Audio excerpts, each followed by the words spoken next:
Bonjour, ici Karine Ferland. Bienvenue à l'émission de La Terre à la table, une émission qui vous fait découvrir un éleveur, un producteur et le produit qu'il nous propose. Aujourd'hui, nous sommes dans la municipalité de Saint-Philibert et on découvre un animal, l'alpaga. Sa laine vous en fera voir de toutes les couleurs. Bienvenue à l'émission.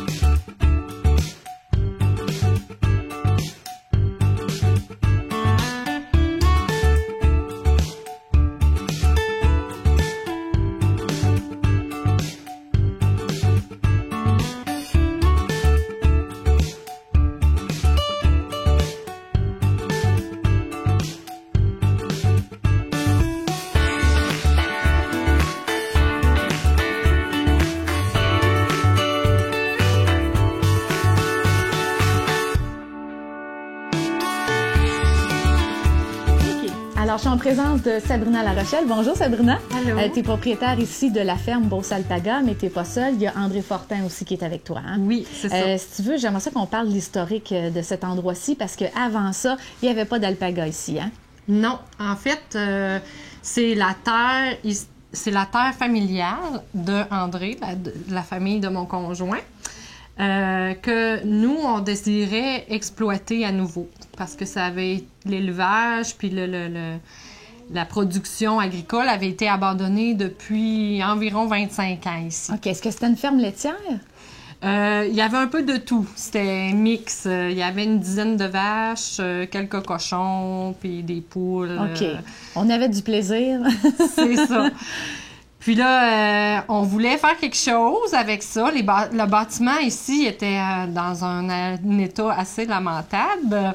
On a dû procéder à des travaux majeurs de rénovation. OK. Ensuite, on cherchait quelque chose à élever, mais qui demandait quand même pas trop de temps.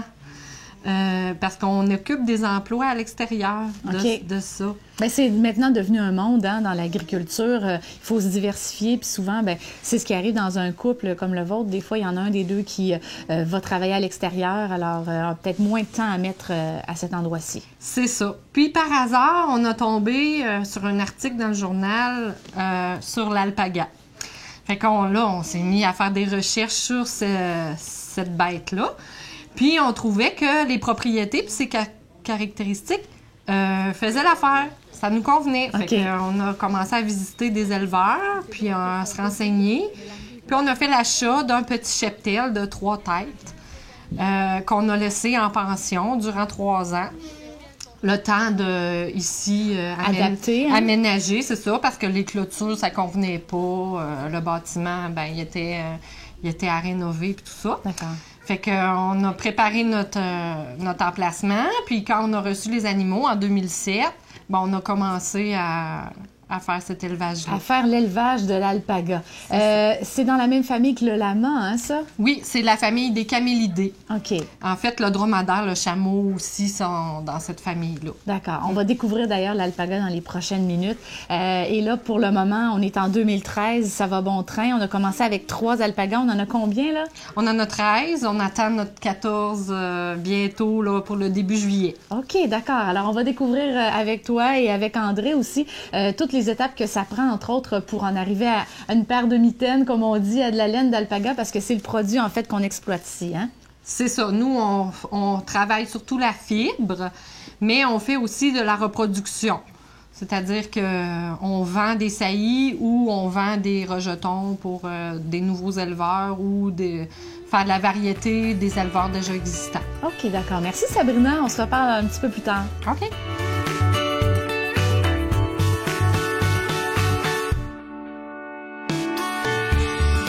Sabrina, on est dans le champ avec les alpagas. C'est génial. Ils sont curieux. Je trouve que c'est un animal vraiment intéressant à découvrir. On va en apprendre un tout petit peu maintenant. Un alpaga, ça peut vivre combien de temps? Environ 20 ans en moyenne. 20 ans. Et là, vous avez l'entreprise ici depuis... Depuis 2007, nos alpagas sont arrivés sur notre site. OK. Et est-ce qu'il y en a un ou une alpaga qui, en ce moment, est là depuis les tout débuts? Oui. Il s'agit de Melba. C'est Melba? ça, la brune au fond. D'accord. Coucou Melba, elle a quel âge? Elle a 10 ans cet été. 10 ans. Est-ce qu'on peut dire qu'elle est à son apogée côté laine, côté santé et tout ça, ou non, quand on dit que ça peut durer Elle 20 est ans? au milieu de sa vie. Elle va produire encore environ 5 ans pour ce qui est des bébés. OK. Puis pour sa fibre, ça commence à diminuer la qualité, là. Encore 2 ou 3 ans. Puis OK. on va la tondre quand même pour son confort, là, mais sa fibre, elle va être vraiment de moyenne à moins bonne qualité. OK. Tu parlais de reproduction. Un alpaga, on peut commencer à les reproduire à partir de quel âge? Pour les femelles, 2 ans. Les mâles, c'est mature entre 3 et 6 ans. OK. Dépendamment de son développement, là. OK. C'est comme l'humain, finalement. Les filles sont prêtes avant les gars. Les gars, si on veut. ça prend un peu plus de temps.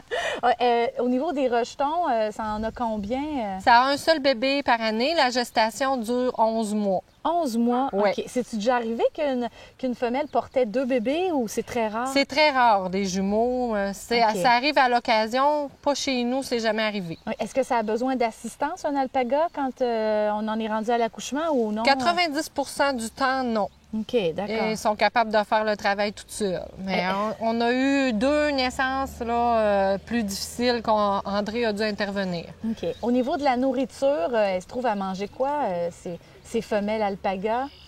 Elles mangent du fourrage au pâturage tout l'été. À partir de l'automne, on leur donne du foin en balle. OK. Donc, là, ici, l'entreprise, la ferme, est-ce qu'elle est assez grande pour récolter du foin et tout ça, ou vous achetez du foin? On achète du foin d'un autre producteur pas très loin. OK. Et là, on est en Beauce au niveau de la moulée, comme là, ce que j'ai ici, là. Vous achetez ça dans une coop ou... C'est la coop fédérée OK. La coop qui fédérée. nous T'en veux-tu un fabrique petit peu? la moulée. Vas-y.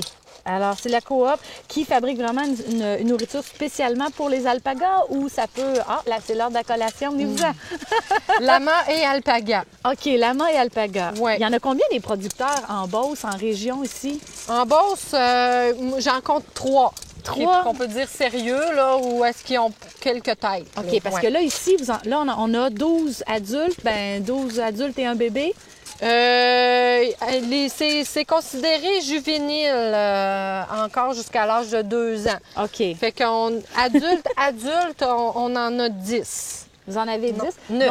Donc là, à un moment donné, il y a une saturation qui doit se faire au niveau de la reproduction pour être sûr qu'il n'y ait pas de mélange de la même famille. Là, tu disais que vous étiez 3 producteurs. Est-ce que tu peux te permettre d'appeler les 2 autres producteurs, dire « Hey, on fait-tu un échange? C'est ça, on achète des accouplements OK. avec un contrat de vente. Là. C'est un service de vente que les éleveurs offrent. Puis on achète ce service-là pour pouvoir produire des bébés de lignées génétiques différentes. OK. Et là, on a 12, 13 alpagas. On peut se rendre jusqu'à combien ici, là? Ici, le terrain nous permet environ une trentaine d'alpagas. Oh, 30 alpagas? Oui. Wow! Ça n'a pas besoin de tant d'espace, en autant que on les nourrisse au foin en balle OK. en même temps. Là. Un acre peut contenir environ 8 alpagas. 8 alpagas. Wouhou! Hey, j'en ai presque plus, les amis. Il va falloir arrêter. Merci, Sabrina. On vient d'en apprendre un petit peu plus sur le monde de l'alpaga. OK, alors je suis maintenant avec André Fortin. Salut André. Bonjour. Un autre propriétaire. En fait, vous êtes 2 dans Oui. Beauce Alpaga. Et là, on va procéder à la tonte d'un alpaga. Il est déjà installé, mais tu as besoin d'une équipe, hein, parce que tu peux pas faire ça tout seul. Effectivement, moi, j'ai besoin de quelqu'un qui va récolter la fibre après que j'ai tondu. OK. Dans le fond, moi, je vais faire mes ouvertures, je vais faire la toison, je vais faire la 2e coupe et la 3e coupe de Wow. fibre. OK. Fait qu'à chaque fois, à chaque étape, moi, ça me prend quelqu'un qui va récolter la fibre et la déplacer à ma place. Parce que moi, pour tondre, en tondre plusieurs, il faut que j'aie des coéquipiers. J'ai pas le choix. Alors, Sabrina, qui est toujours à tes côtés, qui est en train d'endormir pratiquement cette bête-là. Elle s'appelle comment, cette alpaga-là? C'est un petit mâle de 2 ans, il s'appelle Menveo. OK, Menveo. Et vous avez aussi une autre personne qui vous aide dans cette tonte-là, André?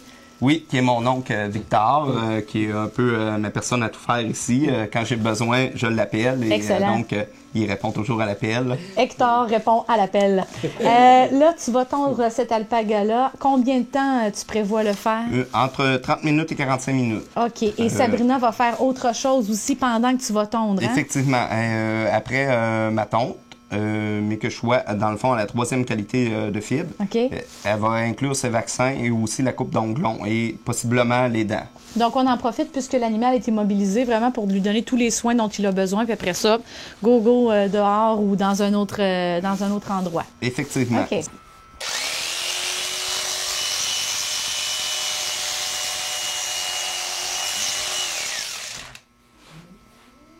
Wow, on a du beau poil. Oui. Non, c'est un jeune alpaga, il a 2 ans. Fait que c'est la plus belle qualité de laine. Wow. Est à cet âge-là, jusqu'à l'âge de 5 ans environ. Mais oui, il reste pas grand-chose un coup qu'on est tondu. C'est effectivement vrai. Donc là, Sabrina... Oui, elle enlève les secondes coupes. J'enlève ce que je vois. Le reste, ça va être enlevé à la table de tri. D'accord. Et là, tu as identifié le sac au nom de l'animal. Oui. Pour savoir si jamais tu conserves la laine longtemps, ben, tu sais à qui appartenait la laine, à quel animal appartenait la laine, c'est ça? C'est ça. OK. André, si tu fais exprès, là, tu prends une pause pour lui donner le temps d'assimiler qu'est-ce qui vient de se passer sur lui, l'alpaga, ou... Moi, dans le fond, je prends toujours une pause. Quand j'ai fait la toison comme ça, moi, je lui laisse le temps de récolter la fibre pour passer à la 2e qualité de fibre. D'accord. Alors ça, c'était la première, là, la plus prisée, là? Oui, la toison, oui, effectivement. Nous, on a pour le principe de tonte du côté américain. Donc, c'est 3 catégories. Et puis, on se limite à ça. Okay. Sauf que si on s'en va du côté canadien, ça serait 6 catégories. Donc, l'alpaga serait divisé en 6. Wow. Mais nous, on ne le tombe pas en 6, c'est en 3. Ce qui est plus simple, la première des choses. Et en 6 catégories, on ne donne pas grand-chose. Parce que si on récolte la 4e et la 5e qualité, on n'a pas grand-chose. Oui, c'est ça. Donc, tu vas garder la tête intacte. Et une question de notre caméraman tout à l'heure, les pattes, on va les garder aussi. On leur laisse une bonne longueur. Oui. Pourquoi? C'est le look. Le look? Oui, oui. Le look, ça les protège aussi. Le look est une protection? OK. Des blessures et des insectes, mais c'est surtout pour le look. D'accord. Ou une petite coupe lion, ça flash tout le Ben ouais, écoute... Ou caniche, là, ça fait les gens, là.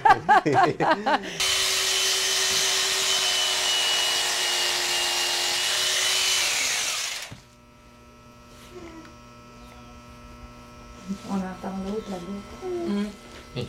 Il y a hâte.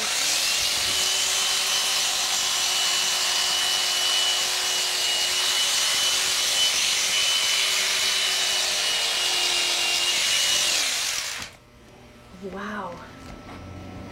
C'est impressionnant. C'est pas mal, le coup. On voit comme ils ont le cou petit.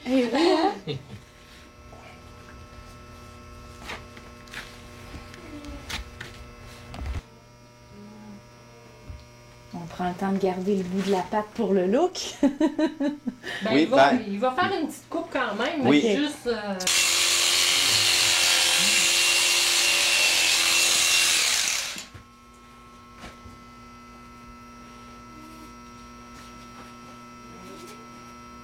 Là, dans le fond, cette laine-là, on va la nettoyer un petit peu plus tard.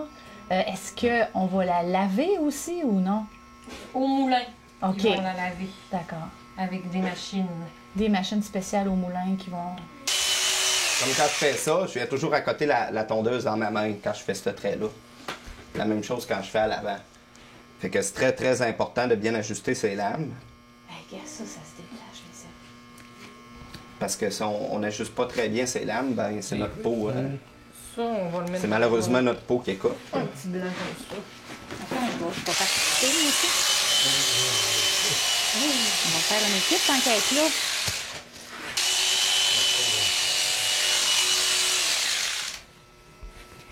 La raison pourquoi j'arrête toujours ma tondeuse, c'est pour éviter la surchauffe des lames. Okay. Si je pourrais la laisser virer, de 1, ça évite la surchauffe des lames, et de 2, c'est moins dangereux pour nous.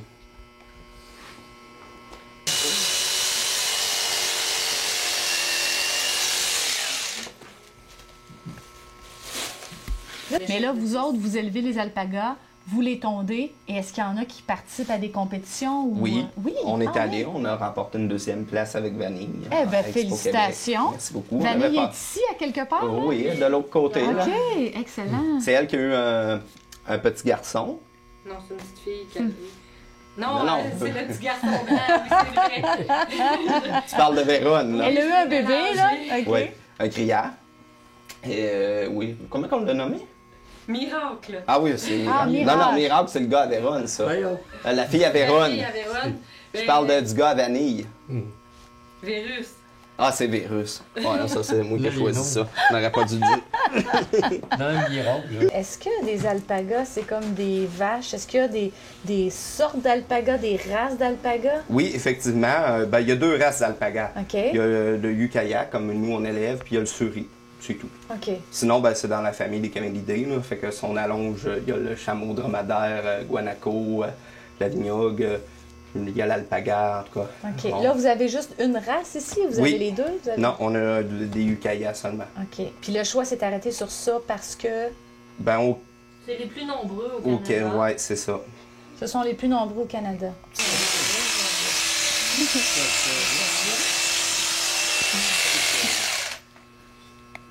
Wow! Hey, c'est terrible.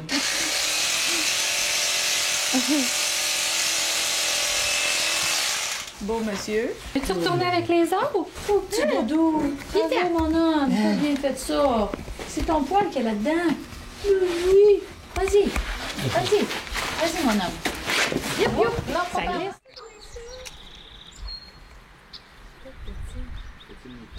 On a eu droit à une belle tonte de la part d'André et vos alpagas. On a une partie du résultat, en fait, et on n'a plus d'une couleur. Explique-nous un peu comment on procède rendu à cette étape-ci.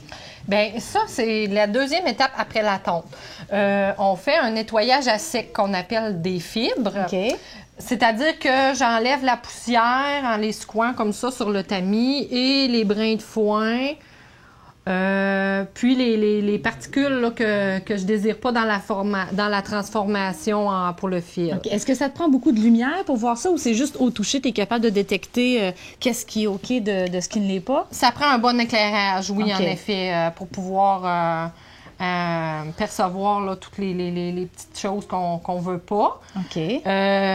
C'est ça. Là, ici, on a la 3e qualité qu'on appelle. Là. Ça, c'est la moins bonne partie de la tonte. OK. Mais on va le transformer quand même, là. Oui, il y a moyen de faire des produits quand même avec ça. C'est des produits qu'on appelle un peu plus robustes. Comme du feutre ou pour mettre dans les bottes ou quelque de ce genre-là. En Beauce, c'est ce qu'on apprécié des feutres. Parce Oui. que quand on pratique des sports d'hiver, on n'aime pas ça, geler des pieds. J'aimerais ça, Sabrina, que tu nous montres, par exemple, un bon poil versus ce que OK. tu nous parlais tout à l'heure. Bien, ici, on voit, là, le poil, il semble de plus belle qualité parce qu'il y a une belle ondulation. OK. C'est ce qu'on appelle le crimp. Dans le domaine. Ah, ben Puis aussi, oui. il y a une belle résistance quand on tire dessus. Oui, je peux La essayer? fibre casse pas. Ah, ben oui, hein? Ah, non, attends un peu. Là, je l'avais lousse. OK. Ouais, excellent. Ah, puis sinon, il y a... Sinon, ben, quand la fibre ressemble à, comme ici, des cheveux, ça a plus l'aspect d'un cheveu, Ouais, là. ouais. Ça, c'est moins bon. C'est ce qu'on appelle là, le poil de garde. OK. Là, toi, tu as découvert ça comment, toutes ces... le poil qui est bon, le poil qui est pas bon? C'est l'expérience ou c'est en côtoyant d'autres éleveurs d'alpagas? On a suivi des formations, des séminaires avec l'éleveur qui nous a vendu notre cheptel de départ. OK. Puis c'est elle qui m'a donné la formation de départ. Ensuite, ben, avec l'expérience, à force d'en manipuler, puis à force de nettoyer ça, ben j'ai... Avec les résultats aussi, quand j'envoyais ça au moulin puis que ça me revenait, je trouvais ça moche un peu, ben là, la personne qui a transformé, elle me disait, ben là, fais attention, il restait pas mal de poils de garde. Fait que OK. ça fait un fil moins doux. C'est la conséquence de de pas bien nettoyer la fibre. OK. Là, Alors, fil est moins doux. alors, le tri, c'est vraiment une étape importante une fois qu'on a tondu les alpagas. Oui. Et vous attendez vous attendez justement que les alpagas soient tous tondus avant d'envoyer la laine, c'est ça? Oui, c'est ça. C'est pas une étape urgente, si on veut. On peut entreposer la laine des années, en autant que ça soit dans des bonnes conditions. OK, vous n'avez pas besoin d'appeler à l'endroit où vous envoyez la laine. « Hey, là, en fin de semaine, on entend 10-12 et on se prévoit une date. » Non, c'est vraiment... Non, même qu'il y a des délais d'attente. Les moulins de transformation ne fournissent pas à la demande et il y a un bon délai là, d'au moins 9 mois pour la transformation de notre produit. OK. Est-ce que c'est une des raisons pourquoi on ne tond qu'une fois par année les alpagas? Non, ce n'est pas la raison. La raison, c'est que pour l'animal, le temps de repousse pour la saison froide, l'hiver, l'automne-hiver, il faut le tondre au début printemps pour que ça soit assez repoussé pour le protéger du froid. Oui, parce que c'est vrai qu'un alpaga, ça vit à l'extérieur, à l'intérieur, 12 mois par année, c'est ça? C'est hein? ça. OK.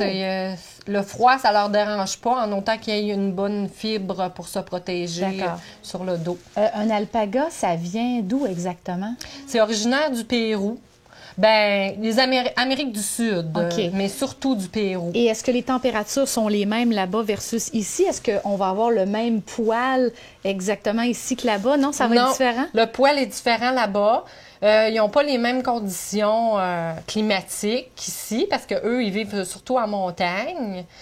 Fait que l'altitude peut changer parce que la température est différente. Oui, bien c'est ça. Puis le fourrage est différent aussi. Ils ont des pâturages très, très pauvres ou en région, ils ont d'autres régions où est-ce que c'est très, très riche. Le pâturage est propice à avoir une plus belle fibre. Okay. Une dernière question par rapport avec le tamis et le tri. Les couleurs, est-ce que tu peux mélanger ou c'est mieux pas, tout dépendamment du résultat finalement qu'on va avoir, hein, j'imagine? Oui, bien c'est ça. Ben moi, ici, vu que c'est de la 3e qualité, c'est pas grave de mélanger les couleurs. Ça fait un produit un peu plus moustaché, hein, si on veut. Ça sera pas uniforme.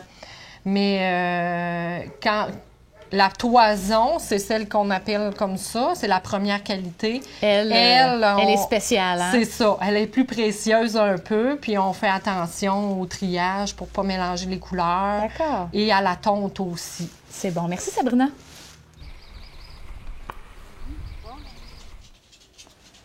Alors, on est dans la boutique maintenant de Beauce Alpaga. Vous avez vu une partie des étapes qu'on a fait avec les animaux. Sabrina, on a procédé à la tonte. On a envoyé cette laine-là, son poil, en fait, dans une entreprise qui se trouve à nettoyer la laine, qui la ramène ici. Il s'est écoulé 9 mois entre les deux parce que ça prend 9 mois. Environ. Là, on se trouve à avoir de la laine. On va montrer la laine rapidement. Alors, ça se trouve être des alpagas qu'on a eu ici au courant des dernières années. Oui. C'est la base, donc la laine. On voit les différentes couleurs. Il y a à peu près 3-4 couleurs environ. Il existe 22 couleurs naturelles. Ah ouais, OK. Oui. Alors là, on en voit 3-4 environ. Si on veut avoir une paire de mitaines, toi, tu te trouves à prendre la laine et à l'envoyer à un autre endroit. Faire des artisanes. OK, qui tricotent le font tout. les tricots à la main. Oui. Ça te revient combien de temps après? Ça, c'est quelques semaines. Alors, quelques semaines. C'est pas pour l'argent, c'est pour la passion que tu fais ça avec ton conjoint. C'est plus un hobby pour le moment, oui. Si on veut en savoir plus sur l'entreprise en question, si on veut se procurer des trucs qui proviennent de la ferme Beauce Alpaga, il y a ici à Saint-Philibert, mais il y a aussi un autre endroit, hein? Au Grand Marché, situé sur la 1er avenue à Saint-Georges. OK, d'accord. Et là, on a vraiment les produits finis. On peut peut-être en montrer quelques-uns. Ici, j'ai une petite écharpe qui a été tissée à partir de ces 3 couleurs de fil-là. Et encore une fois, on l'a dit tout à l'heure, mais les gens qui sont allergiques à la laine de mouton, par exemple, ça, c'est hypoallergène parce qu'il n'y a pas de lanoline, c'est ça? C'est ça. À l'intérieur du poil, donc c'est sans danger à ce niveau-là. Exact.